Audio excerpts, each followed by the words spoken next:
Assalamualaikum warahmatullahi wabarakatuh.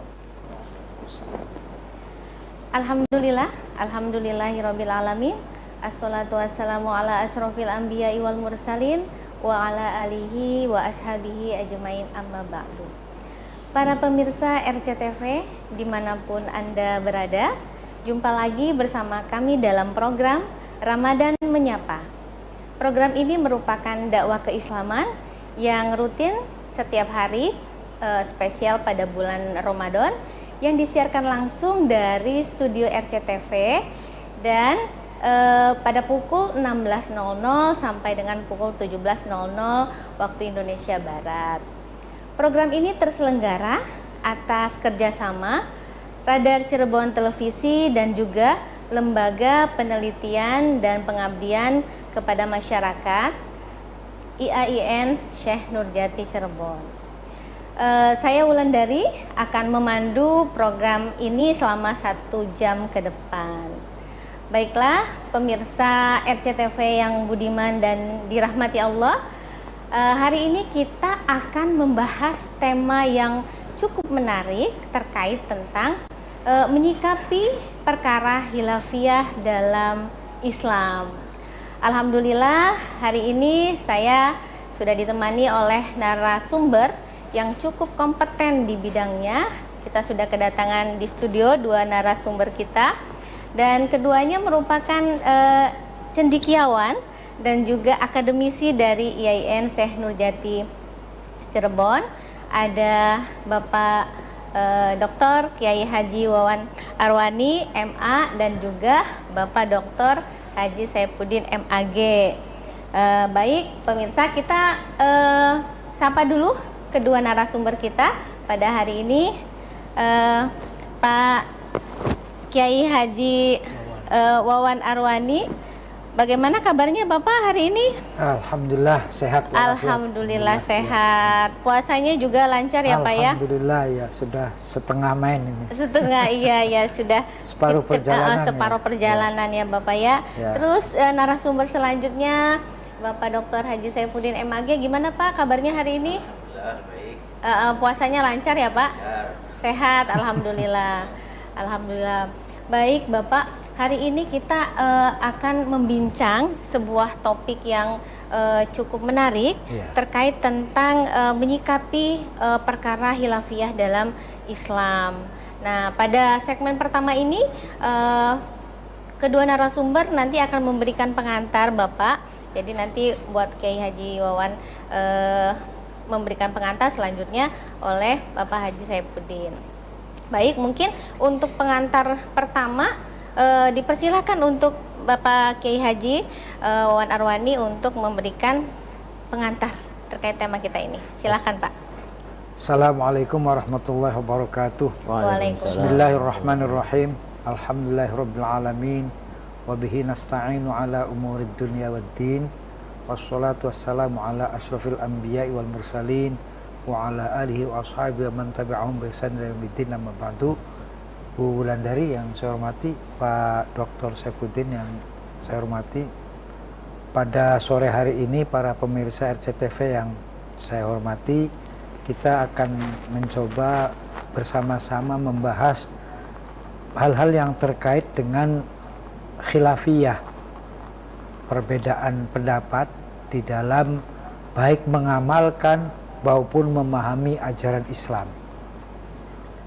Ada satu peristiwa yang kerap kali menjadi ilustrasi bahwa perbedaan pendapat di kalangan umat Islam itu bahkan terjadi sudah sejak dini, sejak masih Rasulullah SAW itu ada. Diriwayatkan bahwa sekali waktu Rasulullah itu menyuruh 2 orang sahabat untuk mendatangi kampung di Bani Quraidah. Iya.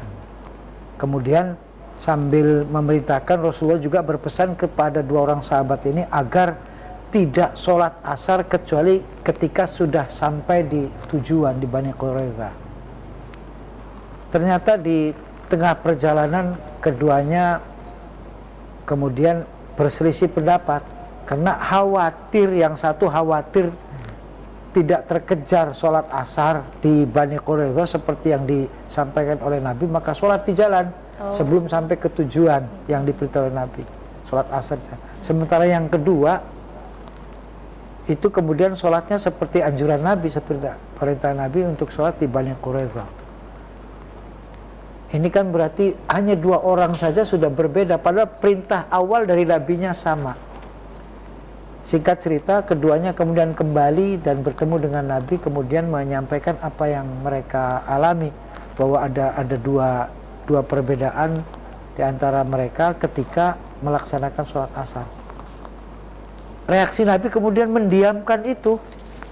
Nabi tidak mengkomentari apa-apa, hanya mendiamkan peristiwa yang telah terjadi dan dialami 2 orang sahabat itu. Para ulama menafsirkan apa yang merupakan respon Nabi terhadap kejadian itu adalah sebagai takrirun Nabi. Kalau pakai diksinya hadis itu takrir ya. Iya. Nabi membiarkan. Artinya apa? Para ulama mengartikan bahwa keduanya dibenarkan oleh Nabi. Nabi tidak menyalahkan salah satunya. Nabi itu sangat sopan, sangat halus, tapi juga beliau sangat tegas. Kalau memang ada yang salah, pasti beliau luruskan secepatnya. Beliau tidak akan pernah membiarkan kesalahan berlama-lama, berlarut-larut. Ini seringkali menjadi rujukan buat kita bahwa ternyata di zaman Nabi pun, Nabi masih ada sekalipun, perbedaan pendapat di kalangan umat Islam itu sudah terjadi. Di luar yang ini juga ada beberapa yang lain. Tetapi inti daripada itu semua adalah bahwa ternyata masih ada Nabi sudah terjadi beda pendapat. Hanya memang tentu saja sangat beruntung para sahabat itu. Mereka berbeda pendapat pasti bisa dengan cepat diselesaikan. Ada Kanjeng Nabi langsung disampaikan kepada Nabi, sudah selesai gitu kan.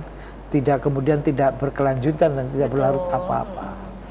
Saya kira itu sebagai pengantar bahwa artinya saya ingin sampaikan sekali lagi bahwa sudah ada perbedaan pendapat di kalangan umat Islam sejak dini, sejak Nabi masih ada. Ya.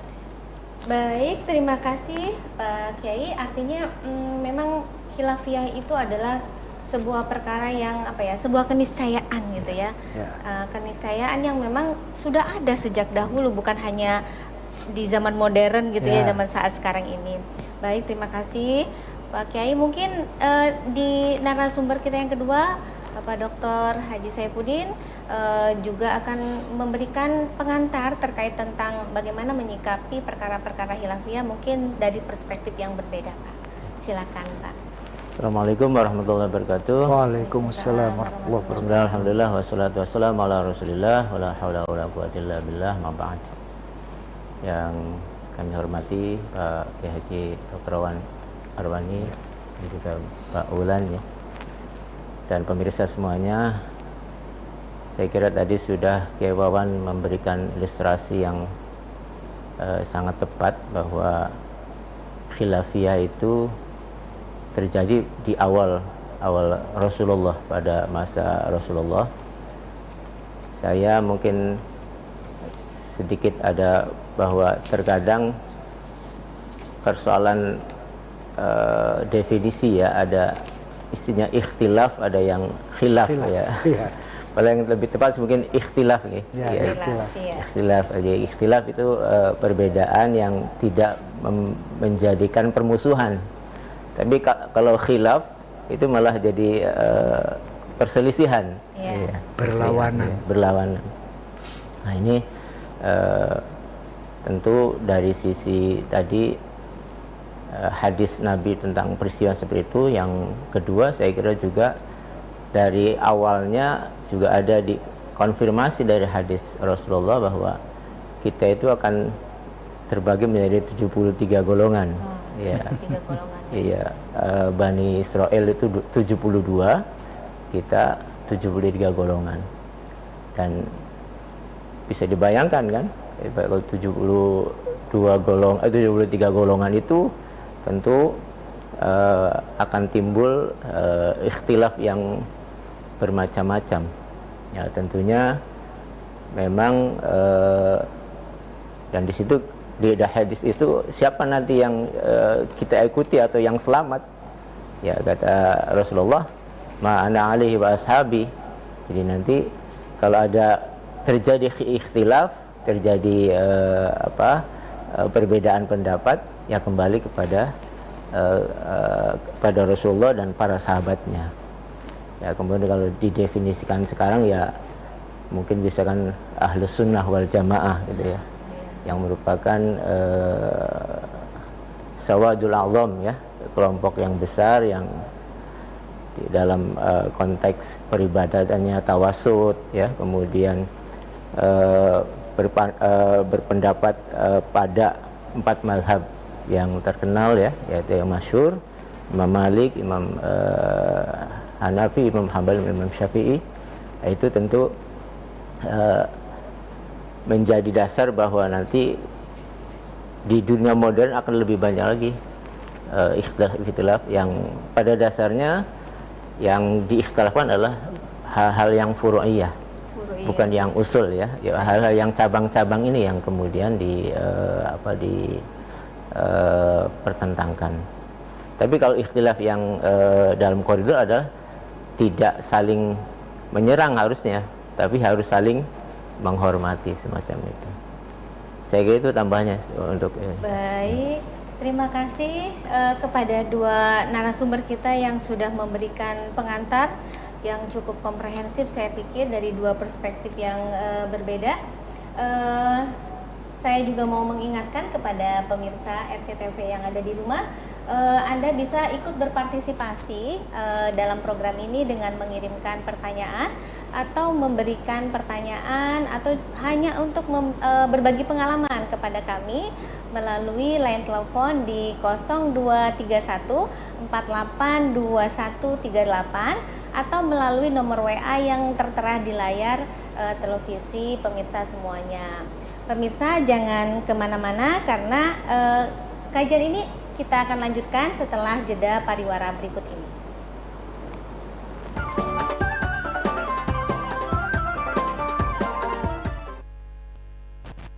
Pemirsa RCTV dimanapun Anda berada, terima kasih masih setia bersama kami dalam program Ramadan Menyapa. Nah, pada segmen ini kita akan membahas secara lebih detail terkait tentang tema kita, menyikapi perkara khilafiyah dalam Islam. Pak Kiai, kita tahu memang sejatinya perkara khilafiyah itu tadi sebagaimana yang Pak Kiai sampaikan sudah ada sejak zaman Rasulullah hingga saat sekarang pun permasalahan khilafiyah itu ya pasti ada aja gitu. Nah, kira-kira yang dimaksud dengan perkara khilafiyah itu seperti apa sih Pak Kiai dalam Islam, dan kira-kira bagaimana kita sebagai umat Islam menyikapi perkara khilafiyah ini? Silakan. Baik, terima kasih Mbak Wulan. Kalau tadi saya mengilustrasikan khilafiyah di antara umat Islam, ikhtilaf ya, secara redaksional saya pikir memang yang paling tepat ikhtilaf, bukan khilaf ya. Oh iya, khilaf ya. Apalagi kalau khilafnya sudah jadi bahasa Indonesia kan lain lagi tuh nanti. Ya. Ikhtilaf ya. Beda pendapat. Kalau dari sisi bahasa, jika dikembalikan lebih tua lagi, lebih dulu lagi, sebenarnya itu ya tadi yang Mbak Wulan sampaikan, ikhtilaf itu sunnatullah. Oh iya. Di alam ini sudah banyak sekali Allah ciptakan itu beragam itu. Ada yang berpasangan, ada yang beragam, itu semua kan juga menunjukkan indikasi adanya khilaf. Nah, terkait dengan tema kita hari ini, ikhtilaf yang terjadi di kalangan umat Islam terkait dengan perbedaan pendapatnya itu di dalam memahami dan mengamalkan ajaran Islam. Buat saya ini menunjukkan juga betapa ajaran Islam itu sangat komprehensif, atau dalam bahasa yang lain sering disebutkan Islam itu ajarannya adalah solihun likulli zamanin wa makanin. Nah, karena solihun likulli zamanin wa makanin inilah maka kemudian Islam mengakomodir adanya perbedaan itu, adanya ikhtilaf itu. Tadi masih ada nabi saja sudah beda, dan itu ternyata sama benarnya. Itu juga meninggalkan banyak pelajaran untuk kita. Di sisi lain, selain yang tadi disampaikan juga bahwa Nabi menunjukkan sikap bagaimana perbedaan itu ditolerir oleh Nabi. Karena memang ya ajaran Islam itu ya tadi sangat luas dan berlaku dimanapun, kapanpun. Karena itu kalau kita meyakini ajaran Islam itu sesuai, cocok dimanapun dan kapanpun, ya pasti tidak akan pernah terlepas dari adanya perbedaan pendapat di dalam memahami dan mengamalkan ajaran Islam. Hanya kemudian tentu saja meskipun ada banyak perbedaan dan ditolerir adanya perbedaan, tentu kita punya aturan-aturan tertentu, dalam tanda kutip ada koridor lah. Ada koridor bahwa tidak semua perbedaan itu kemudian ditolerir. Kalau hal-hal yang terkait dengan pokok-pokok agama, usuluddin misalnya wajibnya sholat, ya nggak bisa kita tolerir bahwa ada beda pendapat ini tidak wajib sholat itu kan, itu yang seperti itu tidak bisa. Atau kalau dalam bahasa usul fikihnya ada dalil yang qat'i lah. Kalau yang qat'i tidak ada perbedaan, tidak boleh ada perbedaan. Kalau mempersoalkan bagaimana cara mengamalkan, umpama begini, sholat taraweh itu disepakati sunnah di kalangan umat Islam. Ini ya bulan Ramadan ini. Sudah, soal kemudian bagaimana mengamalkan sholat taraweh terkait dengan jumlah rakaatnya misalnya, lah itu boleh saja berbeda itu sih. Yang tidak berbeda ya, yang tidak boleh, tidak ditolerir perbedaan. Kalau mengingkari kesunahan sholat tarawih, nggak sunnah, nggak apa misalnya, itu maksudnya pokok. Walaupun kemudian dalam pengamalannya, dalam praktiknya, dalam pelaksanaannya itu dalam implementasinya mungkin berbeda. Ya kita mengetahui kan ada yang tarawihnya 20, ada yang 8 itu kan, ada yang 10, ada yang 12 itu kan sudah. Karena itu kalau bahasanya Pak Dr. Saifuddin tadi yang ditolerir itu dalam soal furu'.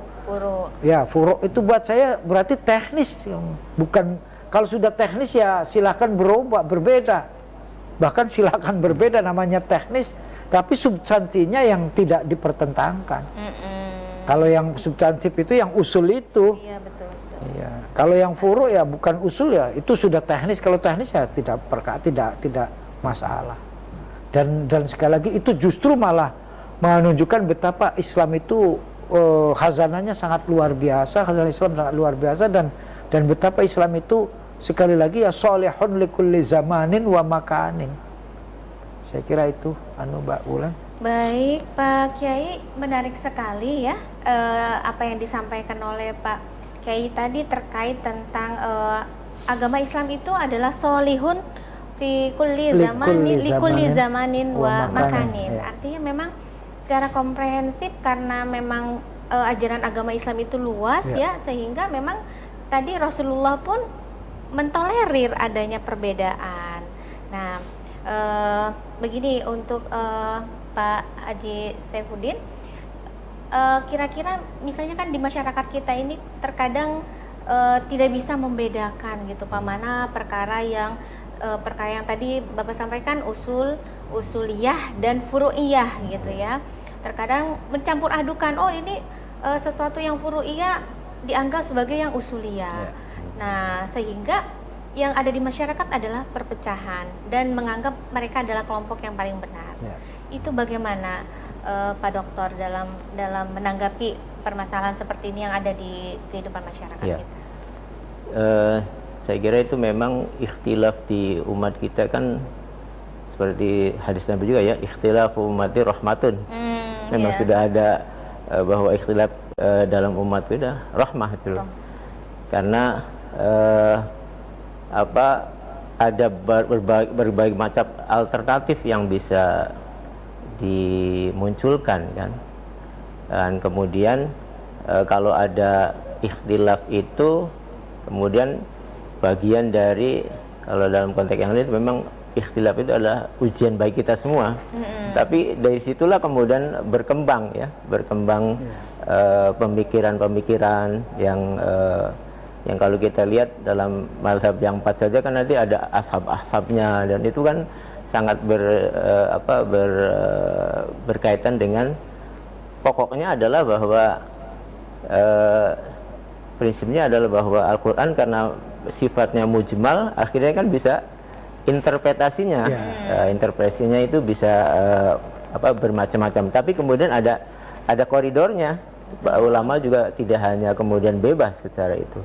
Nah tadi untuk yang usul dan furu itu saya kira memang lebih banyak dikatakan ikhtilaf itu biasanya di masalah fikih itu ya, masalah fikih itu. Artinya gampangnya begini, kalau misalnya tentang tadi dikatakan bahwa sholat 5 waktu itu wajib, itu kan itu yang usul itu. Tapi kalau tata caranya itu kan kemudian sekian hadis banyak ya, yang mungkin dari sisi bagaimana bertakbir, bagaimana kemudian bacaan-bacaannya itu. Nah itu memang masyarakat saya kira kalau rata-rata masyarakat Indonesia sudah paham ya. Apalagi kita punya 2 organisasi besar yang mungkin mendampingi sebenarnya dari sisi itu ya. Ada Nahdlatul Ulama, ada Muhammadiyah yang semuanya wasatiyah itu, yang itu biasanya itu difasilitasi untuk bagaimana ikhtilaf itu tidak sampai meruncing kepada sesuatu yang seperti di negara-negara yang lain. Dan itu saya kira sudah prakteknya sudah sangat toleran kita semua ya, umat Islam di Indonesia itu. Contoh yang gampang tadi penetapan 1 Ramadan itu kan sudah berbeda. Ya. Tapi kan ternyata ada manhaj masing-masing. Ada yang hisab, ada yang hisab plus ruqyah gitu ya, seperti Nahdlatul Ulama. Kalau Muhammadiyah itu hisab. Itu juga bagian-bagian yang saya kira itu sudah biasa dilakukan. Maka masyarakat saya kira pokoknya saya kira yang lebih itu rukun iman, rukun Islam aja lah ya, itu sederhananya. Yang usul-usul itu ya rukun iman, rukun Islam itu. Nah, adapun tata caranya, teknisnya itu ya itu yang bagian-bagian yang kita dalam konteks mazhab nanti ada 4 mazhab itu dan mazhab yang lain. Saya kira itu. Baik, terima kasih. Menarik sekali ya. Jadi kita sebagai masyarakat agar tidak terpecah belah gitu ya, jadi harus memahami bahwa bukan hilaf ya, tadi ikhtilaf itu ada perbedaan, itu adalah sebuah keniscayaan yang memang sudah sejatinya ada sejak dahulu, bahkan sejak ada Rasulullah. Tergantung bagaimana kita menyikapinya saja. Dan tadi disampaikan juga bahwa untuk memisahkan antara furu'iyah dan usuliyah itu kita berpedoman pada rukun iman dan juga rukun Islam. Baik pemirsa, jangan kemana-mana karena setelah segmen ini kita akan membuka pertanyaan juga ya. Bagi para pemirsa dimanapun Anda berada bisa mengirimkan pertanyaan kepada kami atau ingin berbagi pengalaman melalui line telepon yang ada di bawah ini di 0231 482138 atau melalui WA yang tertera di layar pemirsa. Baik, jangan kemana-mana, akan kita lanjutkan setelah jeda pariwara berikut ini.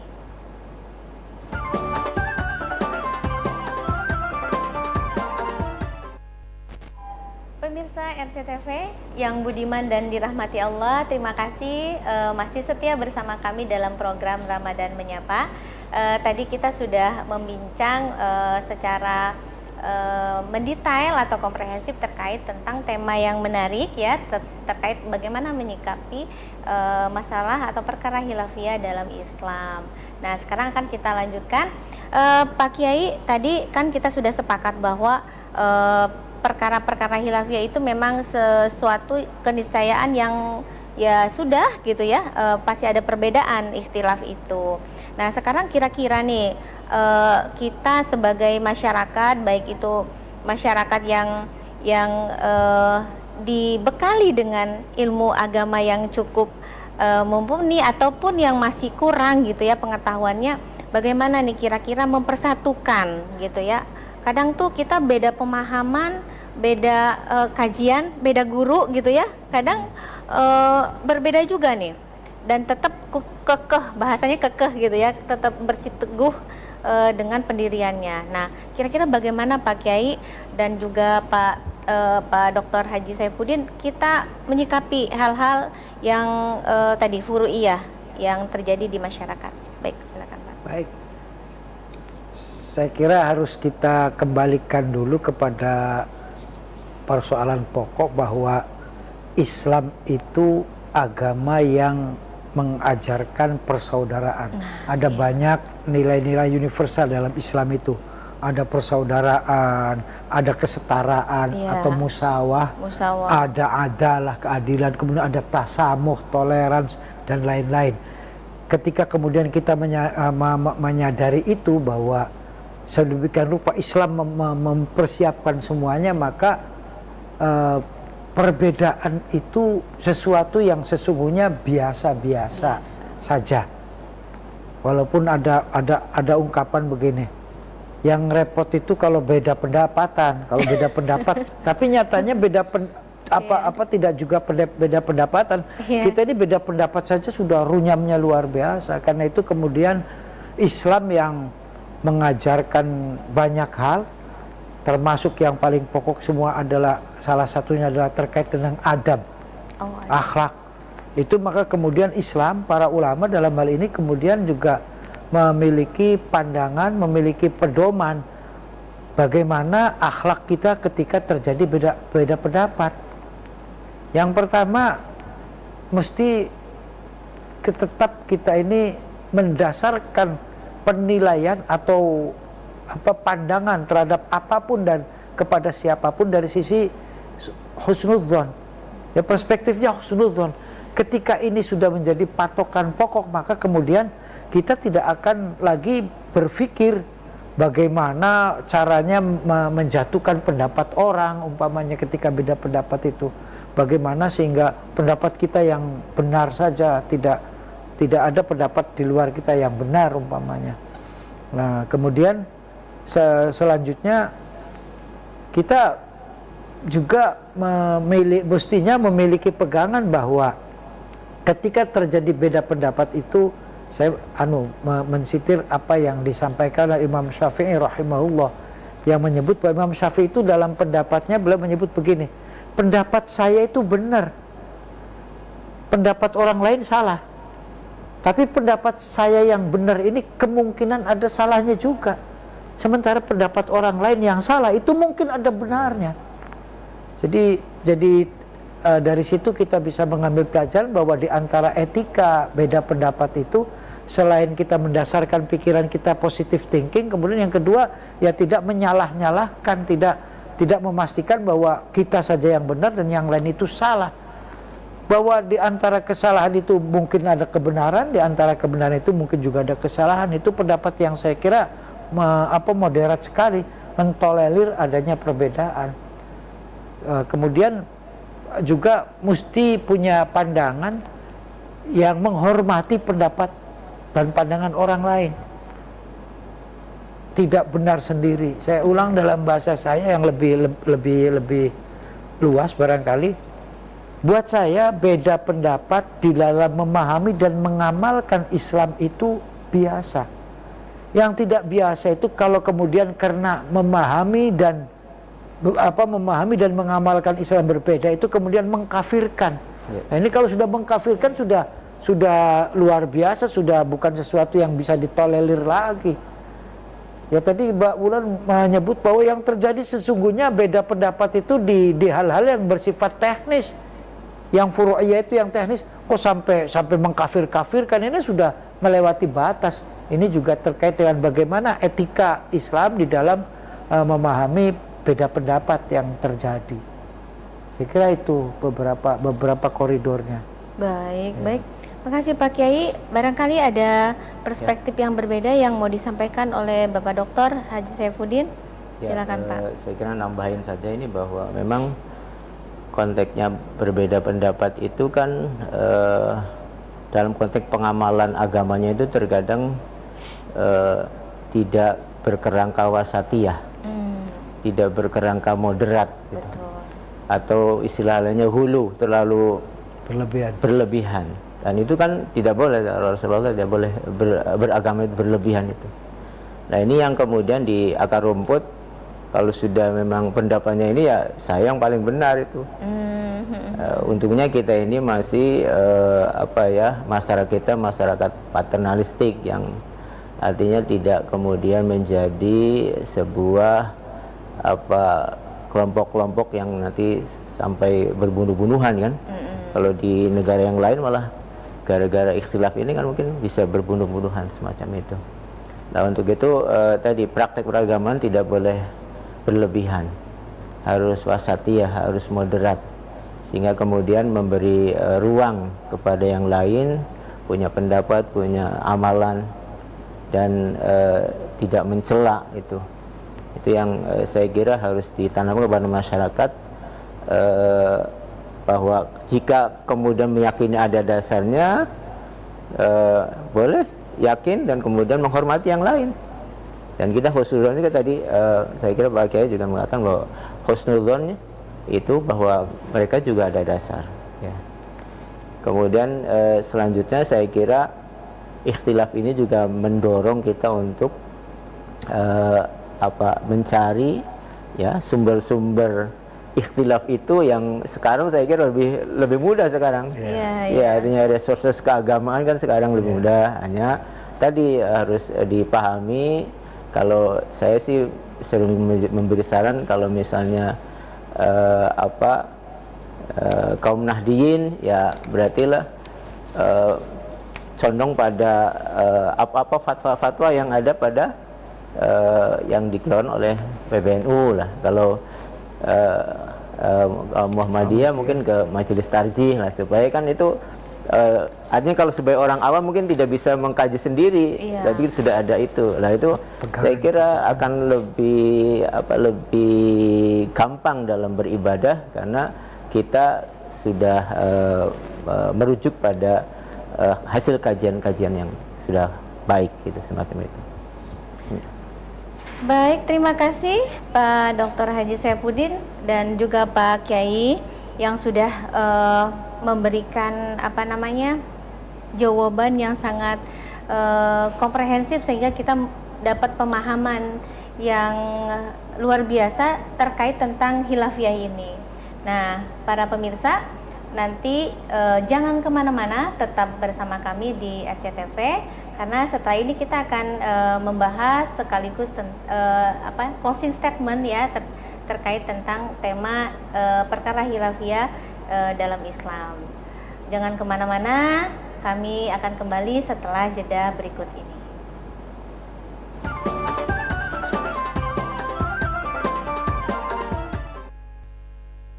Pemirsa RCTV dimanapun Anda berada, terima kasih masih setia membersamai kami dalam program Ramadan Menyapa ini. Tadi kita sudah membahas terkait tentang bagaimana sih menyikapi perkara-perkara khilafiyah yang ada di dalam Islam.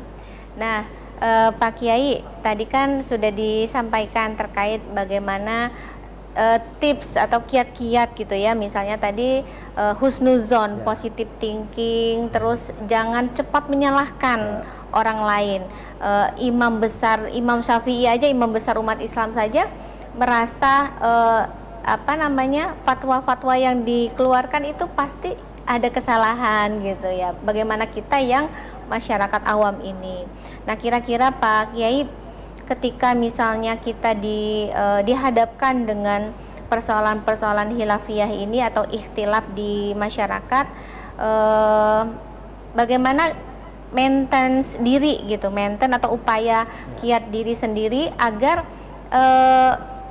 menyikapi masalah khilafiyah ini tidak hanya bermanfaat untuk diri kita sendiri tapi juga bisa untuk orang lain agar ikut dengan konsep yang sudah kita pahami.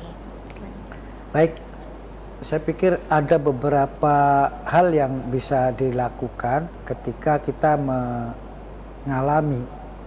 mendapatkan fakta adanya ikhtilaf di antara umat Islam.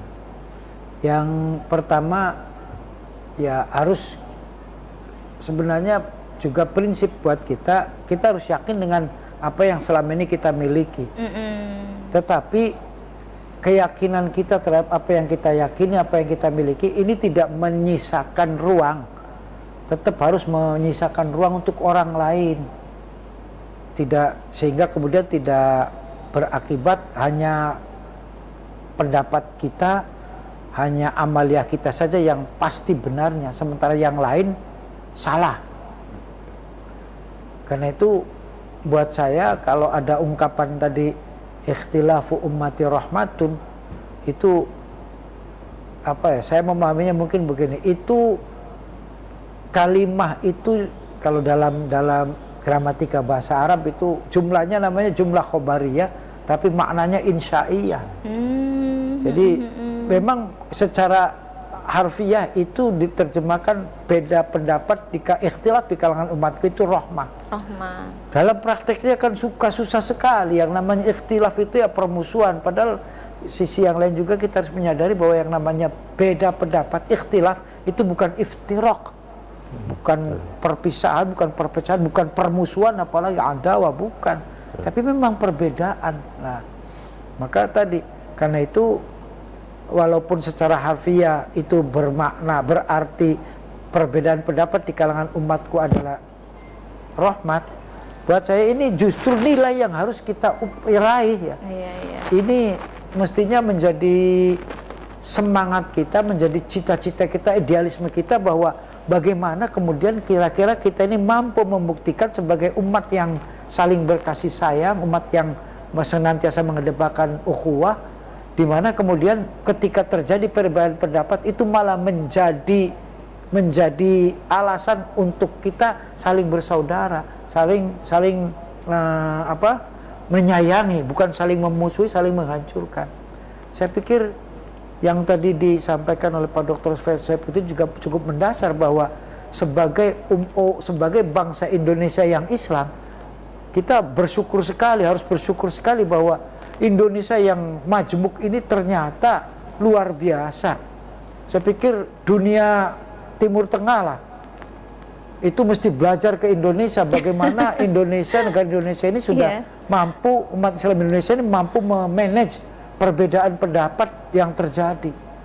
Di Indonesia itu beda pendapat biasa, tapi nyatanya tidak saling membunuh, tidak saling mengkafir, tidak saling mengkafirkan. Ini yang sudah buat saya perbedaan pendapat yang kemudian sudah melewati koridor dan tidak bisa ditolerir itu, kalau sekali lagi kalau akibat beda di dalam memahami dan mengamalkan ajaran Islam yang tadi sifatnya juga teknis dalam batas-batas tertentu, itu kemudian saling mengkafirkan, menghalalkan darah. Ini yang buat saya itu sudah bukan lagi adab Islam yang diajar, yang mesti berlaku dalam menyikapi beda pendapat. Kan itu kata kuncinya, saya pikir ya, mari kita senantiasa terus-menerus belajar ajaran Islam. Bahwa satu sisi kita meyakini Islam itu akan senantiasa sesuai kini dan di sini, Islam itu akan di sini dan kini dan di sini, ya harus kita pelajari terus-menerus. Ya. Saya kira itu. Ya, terima kasih Pak Kiai. Barangkali ada summary, closing statement sedikit dari Pak Dokter. Ya, saya kira bahwa ikhtilaf itu memang didesain oleh Allah Subhanahu wa taala sebagai bagian dari ujian manusia. Itu. Kan di dalam Al-Qur'an juga memang dikatakan kalau bisa mungkin Allah akan memberikan ummatan wahidah. Tapi ternyata di berbeda-beda suku, berbeda bangsa, warna kulit, yang sehingga kemudian itu saja sudah katakanlah dalam konteks yang lain ikhtilaf, ya, ada berbeda-beda. Apalagi kemudian pemikiran. Maka kemudian saya menyitir ini ulama kondang, Pak. Umat Islam itu zaman Nabi beres. Artinya walaupun ada banyak ikhtilaf, di zaman tabi'in juga beres jalan. Walaupun banyak ikhtilaf, sekarang juga mungkin dikendalikan oleh kita juga insya Allah beres. Artinya memang ikhtilaf itu adalah bagian dari perkembangan yang harus kita maknai sebagai untuk harmonisasi gitu.